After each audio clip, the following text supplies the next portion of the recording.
បាទគោរពជំរាបសួរបងប្អូនទាំងអស់គ្នាដែលចូលចិត្តខាងដាំដំណាំសណ្តែកខៀវបងប្អូនណាថ្ងៃនេះខ្ញុំបានមកបាញ់ថ្នាំ CD ដើម្បីទាញត្រួយឲ្យមកលើស្លឹក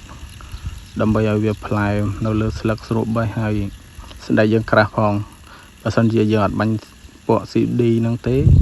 វាអត់ឡើងមកលើទេបងប្អូនវាពិបាកវាអត់សូវបានផលអញ្ចឹងណាអានេះយើងមកបាញ់ដើម្បីឲ្យវាបាន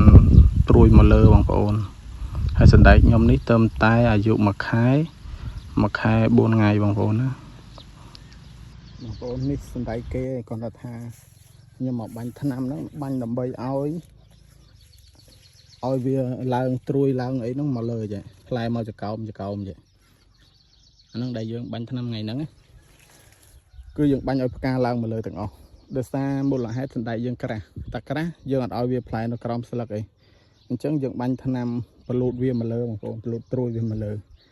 អានេះដំណាក់កាលទី1នេះបន្ទាប់មកដំណាក់កាលទី2យើងចាប់បាញ់ផ្ដាច់ផ្កាមានន័យថាឈប់ឲ្យវាផ្កាតទៀតយើងឲ្យរយៈពេលយើងបាញ់ឲ្យទុកមួយអាទិត្យអីវាលែងផ្កាហើយយើងបាញ់ផ្ដាច់កុំឲ្យផ្កាតទៀតហើយទី3យើងបាញ់ចុងក្រោយបាញ់បរិចគ្រាប់ឲ្យគ្រាប់វាវែងឲ្យវាគ្រាប់វែងចង់និយាយថាឲ្យវាពេញស្អាតអញ្ចឹងណាបងប្អូនមានទងន់ទៀតនេះតែគេដែលគេបាញ់ថ្នាំដូចខ្ញុំបាញ់ដែរ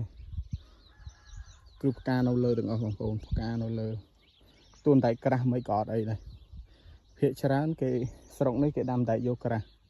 ហើយគេប្រើថ្នាំច្រើនដូចខ្ញុំតែខ្ញុំនេះបងប្អូនមើលវាខ្ញុំហ្នឹងខ្ញុំប៉ៅបាន2ដងហើយឥឡូវខ្ញុំឈប់ប៉ៅហើយអត់ហ៊ានប៉ៅទៀតទេព្រោះអីខ្ពស់ហ៎ចង់ព្រមចកេះបន្តែនេះចូលទៅចកេះបងប្អូននេះឈរលើភ្លឺតែនេះព្រមចកេះហ្មងចង់ធូរបន្តែនេះល្អខ្លាំងមែនទេហ្មងខាងដៃខាងនេះប្រហែលជាប៉ៅញឹកបងប្អូនប៉ៅអាច4ដងអញ្ចឹងវាខ្ពស់ខ្លាំងហើយផ្លែវិញតែនេះផ្លែ